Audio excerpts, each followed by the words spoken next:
જે શાસ્ત્ર પાઠોનું વાંચન અમે અત્યારે કર્યું છે એના સંદર્ભમાં પ્રભુ મેં થોડો સમય વિચાર કરી ત્યારે તમે અમને કૃપા આપો.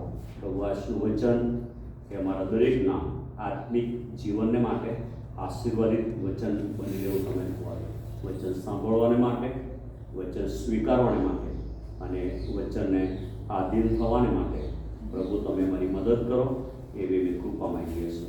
બોલનાર પાત્ર અને સાંભળનાર દરેક શ્રોતાજનોને આ સમયે પ્રભુ તમારા હાથનું સમર્પિત કરો છો. પ્રભુ પવિત્ર આત્માદેવ, તમે તમામ વાલાઓને આજનું વચન સમજવાને માટે તમારા આત્માથી તમે ભરો એવી કૃપા માંગતા તમારા હાથમાં સોંપાય છે. પ્રભુ ઈસુના પવિત્ર નામો માંગીએ છે, સાંભળો અને સ્વીકારો પ્રભુ. આમેન. તો ફરી એકવાર આજના પવિત્ર દિવસને માટે આપણે ઈશ્વરનો આભાર માનીએ કે પ્રભુએ એને કૃપામાં પવિત્ર દિવસની ભેટ આપણને આપી અને આજે સવારે સુખરૂપ રીતે પ્રભુના ઘરમાં આપણે છીએ ત્યારે આ સમય આપણે ઈશ્વરનો આભાર માનીએ છીએ અને પ્રભુની સ્તુતિ કરીએ છીએ. આપણો પ્રભુ, આપણો ઈશ્વર એ જીવતો પ્રભુ છે. આપણો ઈશ્વર એ આપણી પ્રાર્થનાનો સાંભળનારો પ્રભુ છે અને એવા જીવતા દેવને માટે, પ્રભુને માટે આપણે ઈશ્વરનો આભાર માનીએ છીએ અને પ્રભુના નામને આપણે ધન્યવાદ આપીએ છીએ. આપણો ઈશ્વર એ સર્વશક્તિમાન પ્રભુ છે અને તેથી કરીને પ્રભુ તેની અદ્ભુત કૃપામાં આપણી સંભાળ લે છે, રક્ષા કરે છે, આપણને સાચવે છે, આપણને આશીર્વાદ આપે છે અને એવા સર્વશક્તિમાન પ્રભુને માટે આ સમયે આપણે ઈશ્વરનો આભાર માનીએ છીએ અને પ્રભુના નામને આપણે ધન્યવાદ કરીએ છીએ. આજે આ સ્થળે આપણે છીએ એ પ્રભુના અદ્ભુત પ્રેમના કારણા પર છીએ, કારણ કે ઈશ્વરનો પ્રેમ સતત આપણી પડખે છે અને પ્રભુએ એના પ્રેમની અંદર આપણને સંભાળી રાખ્યા છે. માટે આપણે ઈશ્વરનો આભાર માનતા પ્રભુની સ્તુતિ અને સ્તવન કરીએ છીએ. બે શાસ્ત્ર પાઠ આપણે વાંચ્યા અને બંને શાસ્ત્ર પાઠ નવા કરારમાંથી આપણે લીધા હતા. લુકની સુવાર્તા એનો 6ઠ્ઠો અધ્યાય 12-19 વચન, માર્કની સુવાર્તા એનો 26મો અધ્યાય અને 35 થી 46 સુધીના વચનો આપણે વાંચી ગયા. એના આધારે પ્રભુ ઈસુનું પ્રાર્થનાવાદી જીવન, ઈસુનું પ્રાર્થનાવાદી જીવન અને એના સંદર્ભમાં આપણે એની બાબતો સમય જોવા માંગીએ છીએ. ઈસુનું પ્રાર્થનાવાદી જીવન, લુકની સુવાર્તા એનો 6ઠ્ઠો અધ્યાય, લુકની સુવાર્તા એનો 6ઠ્ઠો અધ્યાય આપણે જોઈએ તો લુકની સુવાર્તા એના 6ઠ્ઠો અધ્યાયની પહેલી કલમમાં એવું લખવામાં આવ્યું છે. અહીંયા આગળ 12મી કલમમાં એવું લખવામાં આવ્યું છે, લુક 6:12, તે દિવસોમાં તે ઘેરથી નીકળીને કોઈ એક પહાડ પર પ્રાર્થના કરવા ગયો. તે દિવસોમાં તે એટલે કે પ્રભુ ઈસુ ખ્રિસ્ત ઘેરથી નીકળીને કોઈ એક પહાડ પર પ્રાર્થના કરવા ગયો અને તેણે દેવની પ્રાર્થનામાં આખી રાત કાઢી. તેણે દેવની પ્રાર્થનામાં આખી રાત એણે કાઢી. માથીની સુવાર્તા એનો 26મો અધ્યાય જો આપણે વાંચન કરીએ તો ત્યાં આગળ 36મી કલમમાં એવું લખ્યું છે કે ત્યારે ઈસુ તેઓની સાથે ગેસે નામે એક ઠેકાણે આવે છે. તે શિષ્યોને કહે છે કે હું પણે જઈને પ્રાર્થના કરું ત્યાં સુધી તમે અહીં બેસો. કેટલીક સુવાર્તામાં એવું લખ્યું છે કે હું પણે જઈને પ્રાર્થના કરું, તમે અહીં બેસીને પ્રાર્થના કરો. 45મી કલમ એવું લખ્યું છે કે ત્યારે તે પોતાના શિષ્યોની પાસે આવીને તેઓને કહે છે કે હવે ઊંઘ્યા કરો ને આરામ લો. હવે ઊંઘ્યા કરો ને આરામ લો. ઈસુનું પ્રાર્થનાવાદી જીવન, પ્રભુ ઈસુ ખ્રિસ્ત ત્રિએક ઈશ્વરમાંની એ બીજી વ્યક્તિ છે એનો સ્વીકાર આપણે કરીએ છીએ. ઈશ્વર પિતા, પુત્ર અને પવિત્ર આત્મા. પ્રભુ ઈસુ ખ્રિસ્ત એ ત્રિએક ઈશ્વરમાંની એ બીજી વ્યક્તિ છે. સૃષ્ટિની જ્યારે રચના કરવામાં આવી, સૃષ્ટિની ઉત્પત્તિ કરવામાં આવી ત્યારે સૃષ્ટિની રચના અથવા તો ઉત્પત્તિ અગાઉ ત્રિએક ઈશ્વરમાંની બીજી વ્યક્તિ એટલે કે પ્રભુ ઈસુ ખ્રિસ્ત પોતે હતા, એ બાઇબલ આપણને સમર્થન આપે છે. ઉત્પત્તિ 1 અને 1 એ બાબતનું વર્ણન કરવામાં આવ્યું છે. સૃષ્ટિની રચના કરનાર ત્રિએક ઈશ્વર હતા, ઈશ્વર પિતા, પુત્ર અને પવિત્ર આત્મા. અને તેથી કરીને ઉત્પત્તિના પુસ્તકમાં એના સંદર્ભમાં સરસ વર્ણન કરતા એવું કહેવામાં આવ્યું છે કે આપણે પોતાના સ્વરૂપ અને પ્રતિમા પ્રમાણે માણસને બનાવીએ અને એમ દેવે પોતાના સ્વરૂપ અને પ્રતિમા પ્રમાણે માનવીની રચના એણે કરી. પણ ત્યાં આપણે શબ્દ પ્રયોગ ત્યાં કરવામાં આવે છે. આપણે એવું લખ્યું છે, એનો મતલબ એવો થયો કે ઈશ્વર પિતા, પુત્ર અને પવિત્ર આત્મા એ ત્રણે ત્રણ વ્યક્તિઓ ત્યાં આગળ હાજર હતા. અને માટે ઉત્પત્તિ 1 અને 1 જણાવે છે તે પ્રમાણે સૃષ્ટિની રચના કરનાર ત્રિએક ઈશ્વર હતા. એમાં પ્રભુ ઈસુ ખ્રિસ્તની વાત કરવામાં આવે છે. ત્રિએક ઈશ્વરમાં જીવન છે. યોહાનની સુવાર્તા આપણે એ બાબત સકાળ કે તેઓમાં જીવન હતું અને એ જીવન માણસોનું અજવાળું હતું એવું બાઇબલ કહે છે ને. તેઓમાં જીવન હતું અને જીવન માણસોનું અજવાળું હતું. ત્રિએક ઈશ્વર હતા અને ત્રિએક ઈશ્વરમાં જીવન છે અને તેમનું જીવન તેમણે આ જગતમાંના લોકોને આપ્યું. એમનું જીવન જગતમાંના લોકોને આપ્યું. આદમ અને હવાએ પાપ કર્યું. આદમ અને હવાએ પાપ કર્યું, પરિણામે જગતમાં પાપ પ્રવેશ્યું અને પાપના ઉદ્ધારને માટે, તારણને માટે, પાપથી બચાવવાને માટે ઈશ્વરે પોતાના પુત્ર પ્રભુ ઈસુ ખ્રિસ્તને આ જગતમાં, પૃથ્વી પર એ મોકલવાની યા મોકલી આપવાની એમણે યોજના કરી. અને યોજના પ્રમાણે સમયની સંપૂર્ણતાએ દેવપુત્ર, માનવ પુત્ર બનીને આ પૃથ્વી પર, આ જગતમાં આવ્યા. પ્રભુ ઈસુ સંપૂર્ણ મનુષ્ય અને સંપૂર્ણ ઈશ્વર હતા. સંપૂર્ણ મનુષ્ય પણ હતા અને સંપૂર્ણ ઈશ્વર હતા. અને તે આજે પણ સંપૂર્ણ ઈશ્વર છે. આજે પણ સંપૂર્ણ ઈશ્વર છે. પ્રભુ ઈસુ માનવી જીવનમાં આવ્યા. એ બાઇબલ આપણને કહે છે. યોહાનની સુવાર્તામાં એમાં સ્પષ્ટતા કરવામાં આવી છે કે પ્રભુ ઈસુ ખ્રિસ્ત માનવી જીવનમાં આવ્યા. શબ્દ સદેહ થયો. કહેવાનું કે પ્રભુ ઈસુ ખ્રિસ્ત માનવી જીવનમાં આ જગતમાં આવ્યા. માનવી જીવનની મર્યાદામાં આવ્યા. એ માનવી જીવનમાં આવ્યા, માનવી જીવનની મર્યાદામાં આવ્યા અને માનવી જીવનના દુઃખો પણ એમણે સહન કર્યા. માનવી જીવનના દુઃખો એમણે સહન કર્યા અને સાથે સાથે પોતાના પૃથ્વી પરના સમગ્ર જીવન દરમિયાન તેઓ ઈશ્વર પિતા સાથેના જીવંત સંબંધમાં રહ્યા. મહત્વની બાબત કે પ્રભુ ઈસુ ખ્રિસ્ત પોતાના દેવ પિતા એટલે કે ઈશ્વર પિતા સાથેના જીવંત સંબંધમાં, જીવાળ સંબંધમાં એ પ્રભુ ઈસુ ખ્રિસ્ત એ રહ્યા એવું બાઇબલ આપણને શીખવે છે. માથી, માર્ક, લૂક ત્રણેય સુવાર્તિકો પ્રભુ ઈસુના પ્રાર્થનાવાદી જીવનને પોતપોતાની રીતે વર્ણન કરે. તમે જો એ ત્રણ સુવાર્તા વાંચો તો ઈસુના એ પ્રાર્થનાવાદી જીવનને એ લોકો બહુ વિસ્તારપૂર્વક એ લોકો વર્ણન કરે છે. માથીની સુવાર્તા 14મો અધ્યાય 23મી કલમ, 26મો અધ્યાય 36મી કલમ, 27મો અધ્યાય 46મી કલમ માથી ઈસુના પ્રાર્થનાવાદી જીવનને વર્ણન કરે છે. માર્ક 1લો અધ્યાય 35મી કલમ, 6ઠ્ઠો અધ્યાય 46મી કલમ, 14મો અધ્યાય 15મો અધ્યાય, આ બધી જગ્યાએ માર્ક પણ ઈસુના પ્રાર્થનાવાદી જીવનને વર્ણન કરે છે.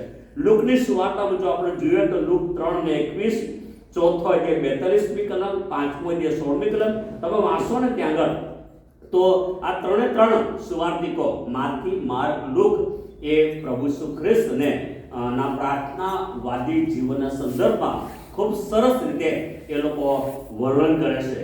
પ્રાર્થના ના સંદર્ભમાં આપણે ઘણી બધી વખત આપણે અભ્યાસ કરી ગયા, ઘણી બધી વખત તેના સંદર્ભમાં આપણે જોઈ ગયા. પ્રાર્થના એ ઈશ્વર સાથેની વાતચીત છે. પ્રાર્થના ઈશ્વર સાથેની એ વાતચીત છે. ઈશ્વર સાથેની સંગતનું માધ્યમ. જો દેવ સાથે મારે સંગત કરવી છે તો મારે પ્રાર્થના કરવી પડશે. દેવ સાથે જો મારે વાત કરવી છે તો મારે પ્રાર્થના કરવી પડશે. એ પ્રાર્થના ઈશ્વર સાથેની સંગતનું એ માધ્યમ છે કે જેના દ્વારા હું પ્રભુ સાથે, દેવ સાથે હું સંગત કરી શકું છું.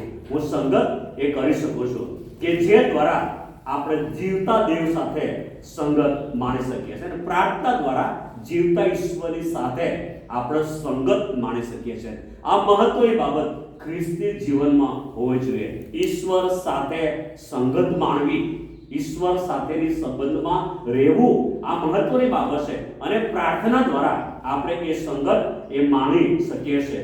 જો પ્રાર્થનામાં સતત લાગુ રહીએ છીએ તો એનો અર્થ એ થાય કે આપણે જીવતા ઈશ્વરના જીવંત સંબંધમાં આપણે છીએ.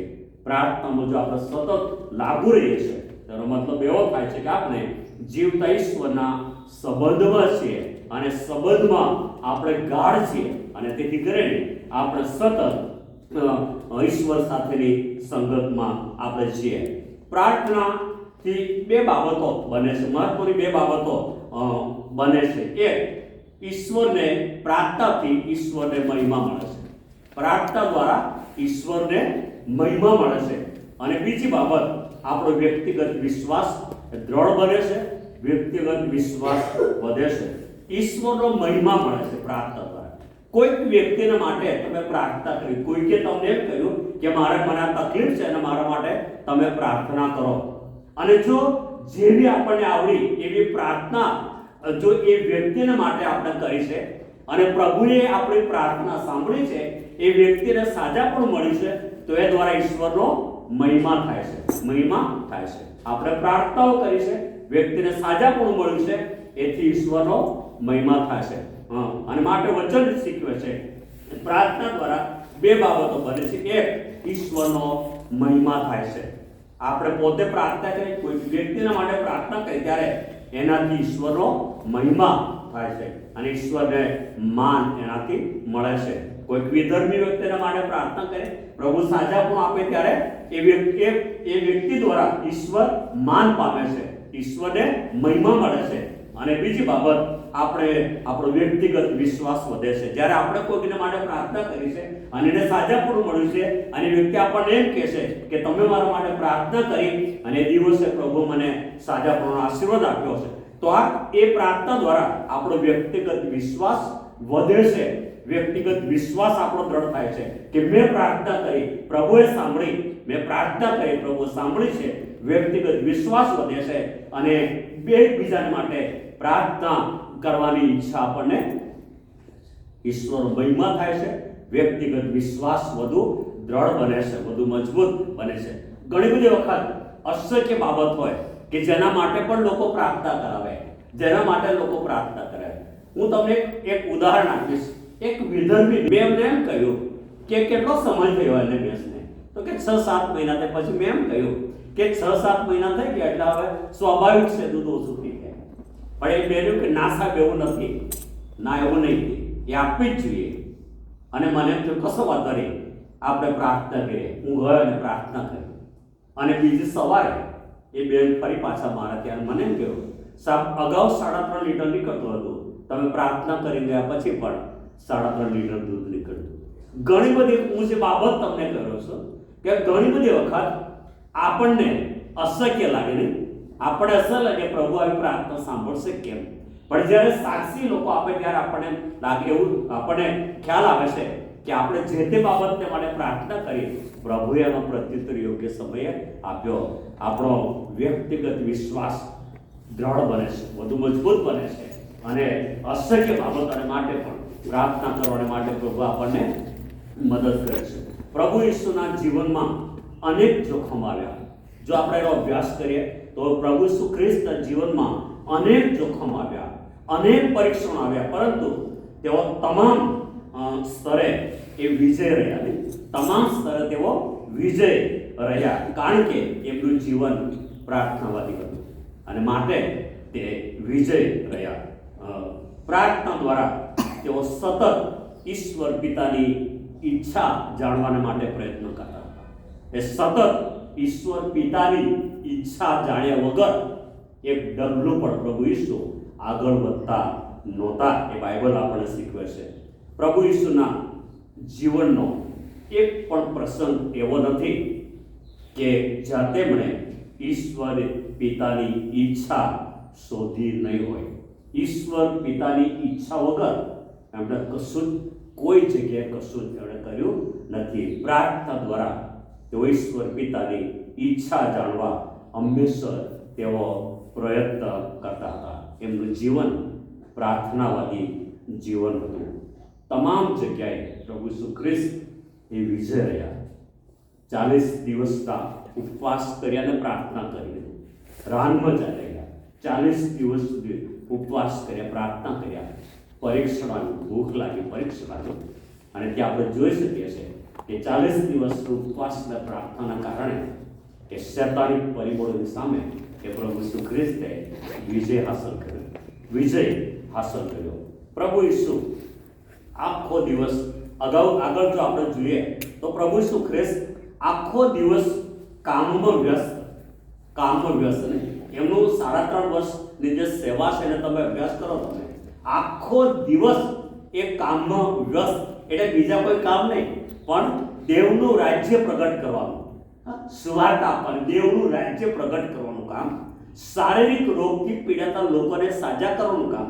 આખો દિવસ કામમાં વ્યસ્ત હોય અને તેમ છતાં પણ બીજા દિવસે વહેલી સવારે ઉઠવું. તમે જો ઈસુનું જીવન છે, આખો દિવસ કામમાં વ્યસ્ત, સવારથી માંડીને સાંજ સુધી દેવનું રાજ્ય પ્રગટ કરવાનો, ઉપદેશ આપવાનો, શારીરિક રોગથી પીડાતા લોકોને સાજા કરવાના, અને બીજા દિવસે વહેલી સવારે ઉઠી જવું, વહેલી સવારે ઉઠવું, પ્રભુ પિતા સાથે પ્રાર્થનામાં સંગત પ્રાપ્ત કરી. જો ઈસુનું જીવન ચરિત્ર, વહેલી સવારે ઉઠી જતા અને પ્રાર્થનામાં પ્રભુ પિતા સાથે એ સંગત માણતા હતા. વહેલી સવારે ઉઠીને પિતા સાથે સંગત એ કરતા હતા. પ્રભુ ઈસુની દિવસની શરૂઆત જો આપણે જોઈએ તો દિવસની શરૂઆત પિતા સાથેની સંગતથી થતી હતી. આ મહત્વની બાબત કે પ્રભુ ઈશ્વર પોતે ઈશ્વર હતા, ત્રિએક ઈશ્વરમાંની બીજી વ્યક્તિ છતાં ઈશ્વર પિતા સાથેની સંગત માણ્યા વગર એક ડગલો એ ઘરમાંથી બહાર નીકળતા એ નહોતા. આ ઈસુનું જીવન ચરિત્ર છે કે પિતા સાથે પ્રાર્થના સંગત કરતા અને દિવસની શરૂઆત એ કરતા હતા. એ સંગત વગર એ દિવસની શરૂઆત એ કરતા નહોતા. માર્કની સુવાર્તા એનો 1 અધ્યાયની 35મી કલમ બે બાબતે તેઓ સ્વયં ઈશ્વર હતા. પ્રભુ ઈસુ એ સ્વયં ઈશ્વર હતા. એ બાઇબલ આપણે બતાવે છે અને એ સ્વયં ઈશ્વર હોવા છતાં પણ નવા દિવસને માટે દેવ પાસેથી એ દોરડી માંગતા. તમે જો વહેલી સવારે ઉઠી જવું, સ્વયં ઈશ્વર અને છતાં પણ વહેલી સવારે ઉઠી જવું અને નવા દિવસને માટે પિતા પાસેથી ધોરણ અને માર્ગદર્શન પ્રાપ્ત કરતા હતા. દોરડી એ પ્રભુની પાસેથી એ માંગતા. દિવસભર દરમિયાન પ્રભુ તેમની મારફતે એ શું કરવા માંગે છે, ધોરણી કેવી માંગતા કે નવો દિવસ આવ્યો છે ત્યારે એ દિવસ દરમિયાન પ્રભુ ઈસુ દ્વારા અથવા તો એમના દ્વારા પ્રભુ શું કરવા માંગે છે એ જાણવું એમના માટે જરૂર હતું. અને માટે પ્રભુની પાસે ધોરણી માંગતા. નવા દિવસની શરૂઆતે પોતાની જાતને દેવના હાથમાં સમર્પિત કરતા. કામ કરવાની શરૂઆત કરતી પહેલા એ પોતે ઈશ્વર હોવા છતાં પણ પિતા પાસેથી એ સામર્થ્ય, એ પરાક્રમ, એ દોરડી, એ માર્ગદર્શન માંગતા. પોતાના જીવનને ઈશ્વર પિતાના હાથમાં સમર્પિત એ કરતા અને ત્યાર પછી એ પોતાના કામની શરૂઆત કરતા હતા. કેટલી મહાન અને અદ્ભુત બાબત! દેવપુત્ર ઈશ્વર હોવા છતાં પણ પિતા સાથેની સંગત પ્રાર્થના દ્વારા માંગ. નવા દિવસ શરૂઆત કરતા પહેલા પ્રભુની પાસેથી ધોરણી પ્રાપ્ત કરે છે અને ત્યાર પછી પ્રભુ ઈસુ પોતાનું કાર્ય પોતાના હાથમાં લે છે. તેઓ પોતે ઈશ્વર હતા અને કામમાં વ્યસ્ત હતા, છતાં પ્રાર્થના કરવાનું, ઈશ્વર પિતા સાથે સંગત માણવાનું કદી પણ ટાળતા નથી. કેટલા બધા કામમાં વ્યસ્ત હોવા છતાં પ્રાર્થના કરવાનું કદી ટાળતા નથી. ઈશ્વર પિતા સાથેની સંગત માણવાનું એ કદી ટાળતા નથી. માર્કની સુવાર્તા 6 અધ્યાય તમે વાંચો 46 કલમ અને એ બાબત પરથી આપણને શીખવા મળે છે કે તેઓ દિવસના અંતે પણ પિતા સાથેની સંગત માણતા હતા. તમે દિવસના અંતે વહેલી સવારે ઉઠી જવો, પિતા સાથેની સંગત પ્રાપ્ત કરવી પ્રાર્થના દ્વારા. દિવસના અંતે દિવસ આથમી જાય ત્યારે પણ પિતા સાથેની સંગત પ્રાપ્ત કરવી. તમે જુઓ, એ પિતા વગર રહેતા નહોતા. બાઇબલે શીખવે છે કે તેઓ દિવસના અંતે પણ પિતા સાથેની સંગત માણતા હતા. શાસ્ત્રપાઠ આપણને જણાવે છે 5,000 પુરુષો, સ્ત્રીઓ અને બાળકો. તમે જુઓ, પહાડ પરના બાદશાહની વાત કરો તો 5,000 પુરુષો, સ્ત્રીઓ, બાળકોને એ જમાડવાનો પ્રસંગ. 5,000 માણસોને જમાડવાનું કંઈ સહેલું કહેવાય નહીં, એ પ્રસંગ. માર્કની સુવાર્તા 6:31 તેઓની પાસે શાંતિથી બેસવાનો સમય નહોતો. ઈસુની પાસે શાંતિથી બેસવાનો સમય એ નહોતો. લોકો 3 દિવસથી ઈશ્વરની સાથે હતા. હું શાસ્ત્રપાઠ કહે છે કેટલા દિવસથી? 3 દિવસથી ઈશ્વરની સાથે હતા. 5,000 પુરુષો, સ્ત્રીઓ, બાળકો 3 દિવસથી ઈશ્વરની સાથે હતા. 3 દિવસ સુધી ઉપદેશ કરો. કોઈ શિષ્યો ઉપદેશ કરતા નહોતા, ફક્ત પ્રભુ ઈસુ ખ્રિસ્ત ઉપદેશ આપતા હતા. 3 દિવસ સુધી ઉપદેશ આપવો, સાજાપણાની સેવા આપવી, સાજાપણાના ચમત્કારો એમણે કર્યા હશે. માર્ક 3 અધ્યાય 30-40 અને માર્કની સુવાર્તા 8મા અધ્યાયમાં પણ એ બાબત લખી છે. કામમાં વ્યસ્ત હોવાને લીધે પ્રભુ ઈસુ ખ્રિસ્તે ચોક્કસ થાક લાગ્યો હશે અને 3 દિવસ સુધી ઉપદેશ આપવાના, 3 દિવસ સુધી ચમત્કારો કરવાના, અને તેથી ચોક્કસ પ્રભુ ઈસુ ખ્રિસ્તને થાક લાગ્યો હશે. છતાં તેઓ બહાનું કાઢતા નથી. તેઓ પ્રાર્થના દ્વારા પિતા સાથેની સંગતે માણે છે.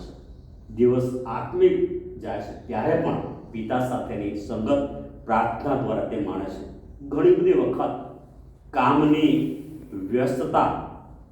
વ્યસ્તતા, આશીર્વાદોનો વહીવટ, ઘણીવાર આ બાબત હું કહું છું કે ઈશ્વરે અનેકવિધ આશીર્વાદો પ્રભુની પાસે માંગ્યા અને પ્રભુએ આપણને આશીર્વાદ આપ્યા, પણ ઘણી બધી વખત એ પ્રભુએ આપેલા આશીર્વાદોના વહીવટ કરવામાં, પ્રભુ સાથેની સંગત પ્રાપ્ત કરવાનો માનવાનો ટાઈમ આપણને મળતો નથી.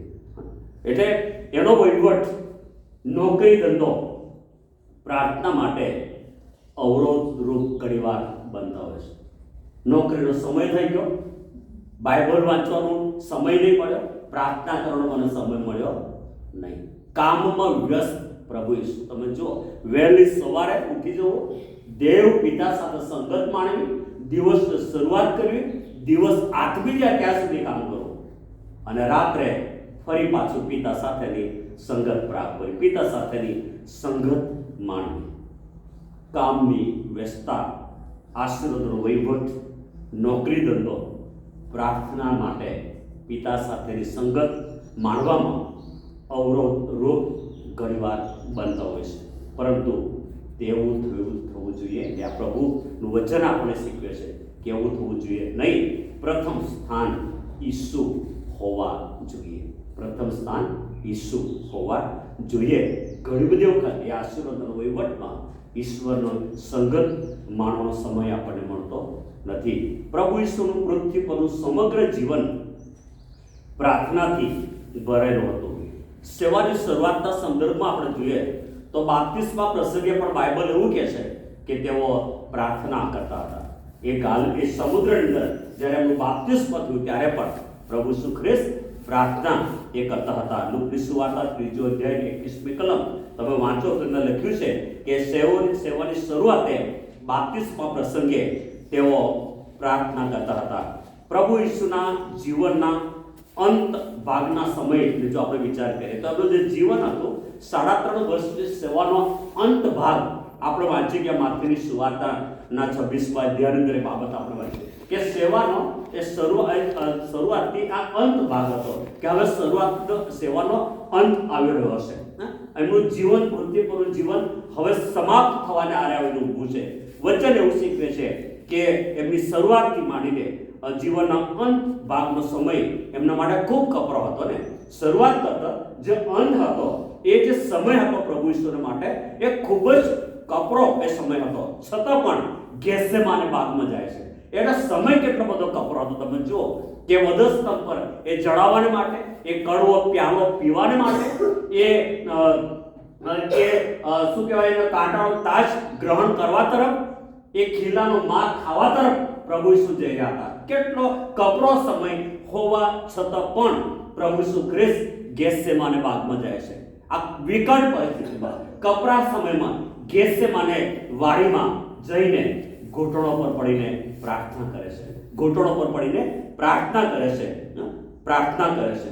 પ્રાર્થનામાં ભારે કષ્ટ હતું, દુઃખ હતું, વેદનાથી ભરેલી પ્રાર્થના હતી. બાઇબલ એવું શીખવે છે કે પ્રાર્થના એટલા કષ્ટ સાથે હતી કે પરસેવો લોહીના ટીપાના રૂપમાં એ નીચે ટપકતો હતો. તમે જુઓ અને શરૂઆતથી માંડીને અંત સુધી, અને છેલ્લે વિકટ પરિસ્થિતિમાં એ ગેસેમાને બાગમાં જઈને ઘૂંટણો પર પડીને પ્રાર્થના એ કરે છે. અને એટલી કષ્ટ સાથેની પ્રાર્થના હતી કે પરસેવો લોહીના ટીપાના રૂપમાં એ નીચે એ પડતો હતો. વધસ્તંભ પરથી પણ એણે પ્રાર્થના કરી. વધસ્તંભ ઉપરથી પણ એણે પ્રાર્થના કરી હતી. અને પોતાના દુશ્મનો અને પોતાના સતાવનારોને એમણે માફ કર્યા. માફીની પ્રાર્થના. એવું કહેવાય છે કે પ્રભુ ઈસુ ખ્રિસ્ત પોતાના પૃથ્વી પરના જીવનના અંત ભાગમાં, હવે પોતાનું જીવન સમાપ્ત થવાને આવ્યો હતો, ત્યારે પણ વધસ્તંભ ઉપરથી પોતાના દુશ્મન માટે દેવ પિતાને માફીની પ્રાર્થના કરી અને તેઓને માફ કર્યા. તેઓને માફ કર્યા. ઘણી બધી વખત આપણને એવું લાગે કે મને આણે આમ કર્યું એટલે હવે હું ચર્ચમાં જવાનો નથી, એણે આમ કર્યું એટલે હું આમ કહીશ. માફીની પ્રાર્થના. માથી એવું કહે છે કે તારું અર્પણ તું વેદીની પાસે લાવે અને ત્યાં તને યાદ આવે કે મારા ભાઈની જોડે મારે સંબંધ સારો નથી, તો તું જા, તારું અર્પણ વેદીની પાસે મૂકીને જા, તારા ભાઈની સાથે તું સંબંધ કર અને ત્યાર પછી તારું અર્પણ લાવીને તું મૂક, એ માટે કે તારું અર્પણ સ્વીકારવામાં આવે, માન્ય કરવામાં આવે. અને મહત્વની બાબત પ્રભુ ઈસુ ખ્રિસ્ત આપણને શીખવે. વધસ્તંભ ઉપરથી પોતાના દુશ્મનો માટે, સતાવનારો માટે માફીની પ્રાર્થના એને કરી અને કહ્યું પ્રભુ તેઓને તું માફ કર. માફીની પ્રાર્થના ખૂબ અઘરી બાબત છે. માફ કરવું ને એ ખૂબ અઘરું છે, પણ જે અઘરું છે એ કરવાને માટે પ્રભુ આપણને આહ્વાન આપે છે. વધસ્તંભ પરથી એણે માફ કર્યા. વધસ્તંભ પરથી એણે માફ કર્યા અને માફીની પ્રાર્થના એમણે કરી પ્રભુ ઈસુ ખ્રિસ્તે અને કહ્યું કે પ્રભુ તું તેઓને માફ કર. મહત્વના કામ પહેલા પણ એમને પ્રાર્થના, કોઈ અગત્યનું કામ એમને કરવાનું હતું તો પ્રાર્થના વગર એ કાર્ય એમણે હાથમાં લીધું નહીં. એ મહત્વનું જે કામ હતું એ કામ કરતા પહેલા પણ પ્રાર્થનામાં એ સમય વિતાવતા હતા.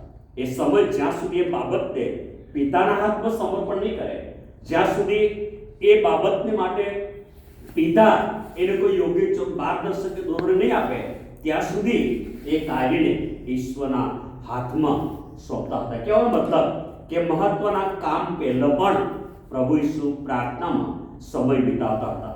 દાખલા તરીકે શિષ્યોની પસંદગી. શિષ્યોની પસંદગી આપણે વચન જોઈ ગયા. શિષ્યોની પસંદગી કરવામાં આખી રાત તમે જુઓ ત્યાં શિષ્યોની પસંદગીના માટે આખી રાત એમણે પ્રાર્થના કરી. કલાક કે 2 કલાક નહીં, ઓનલાઈન પ્રેયર જેને આપણે કહી શકીએ. આખી રાત. મહત્વનું કામ શું હતું? બીજા દિવસથી શિષ્યોની પસંદગી એમણે કરવાની હતી, પણ પોતાની આપમેળે એ પસંદગી કરતા નથી. પ્રાર્થના દ્વારા પ્રભુ પિતા પાસેથી સહાય માંગે છે. આખી રાત વચન એવું કહે છે કે પ્રાર્થનામાં એમણે ગાળી. તેઓ ઈશ્વર હતા. ઈશ્વર, ત્રિએક ઈશ્વરમાંની બીજી વ્યક્તિ ઈશ્વર હતા. તેઓ પ્રાર્થના વગર પસંદગી કરી શકતા હતા. એ દેવ હતા, ઈશ્વર હતા, પ્રાર્થના વગર પસંદગી કરી શકતા હતા.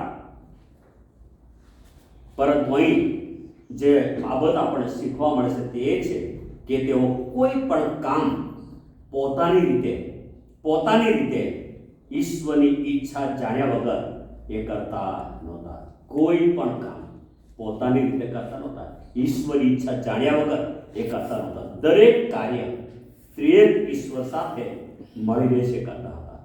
પ્રભુની પાસે સહાય માંગવાની, પિતાની પાસે માર્ગદર્શન માંગવાનું, ત્યાર પછી જ કામમાં આગળ વધવું. તેઓ હંમેશા પિતાને માન આપતા હતા. પિતાને માન આપે છે, ઈશ્વરની ઈચ્છાને સર્વોપરી એ ગણતા હતા. પોતે ઈશ્વર હતા તેમ છતાં પણ ઈશ્વર પિતાની ઈચ્છાને સર્વોપરી એ ગણે છે. દિવસના અંત પછી પણ પ્રભુ ઈસુ આખી રાત પ્રાર્થનામાં ગાળ્યું.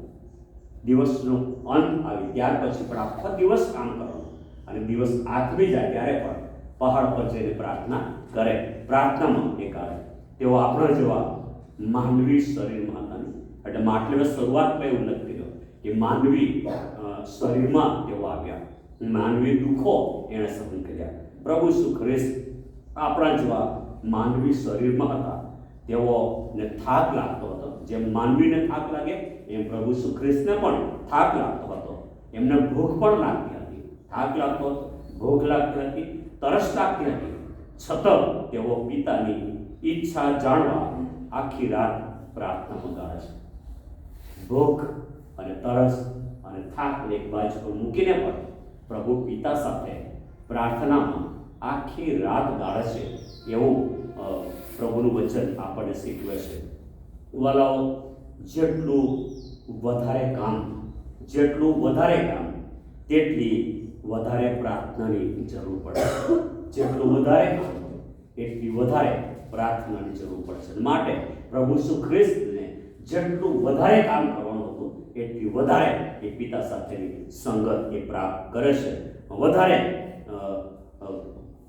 કામને માટે પ્રાર્થના પડતી મૂકી. ઘણી બધી વખત એવું થાય છે કે વધારે કામ હતું અને માટે પ્રાર્થના પડતી મૂકવી, પ્રાર્થના ન કરવી, ઈશ્વર પિતા સાથેની સંગત ન માણવી, વધારે કામને માટે પ્રાર્થના પડતી મૂકવી એવું નહીં.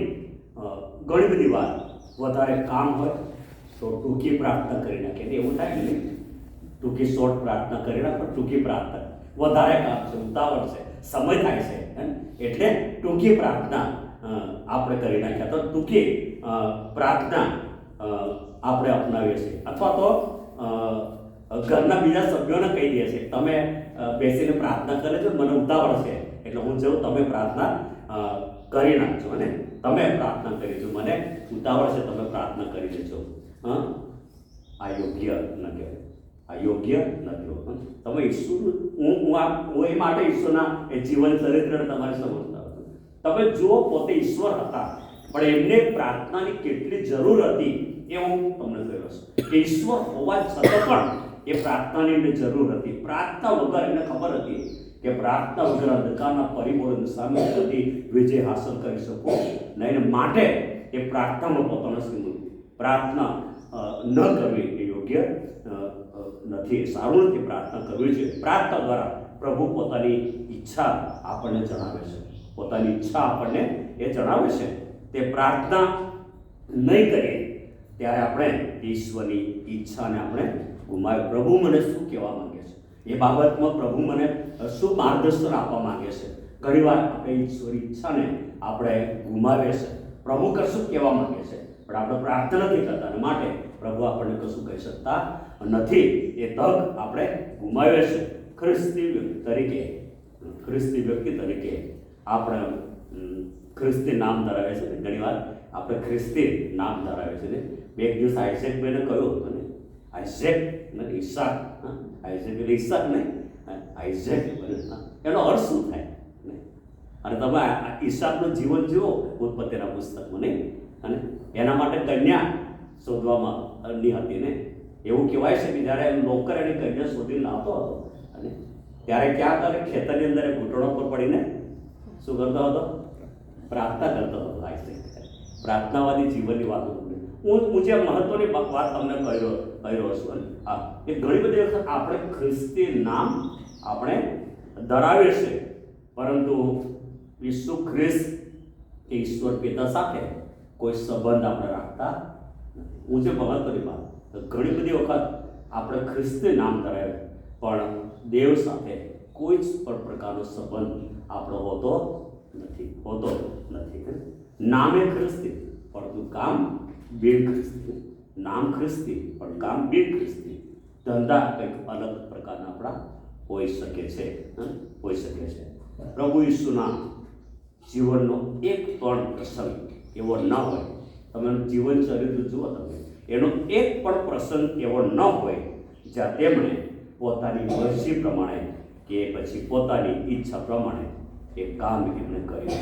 એ હંમેશા પ્રભુ ઈસુ પિતાની ઈચ્છા જાણતા અને ત્યાર પછી જ પોતાના કામમાં એ આગળ વધતા હતા. પોતાની મરજી પ્રમાણે કે પોતાની ઈચ્છા પ્રમાણે કોઈ જગ્યાએ એમને કર્યું નહીં. વધસ્તંભના શાપિત મરણ અગાઉ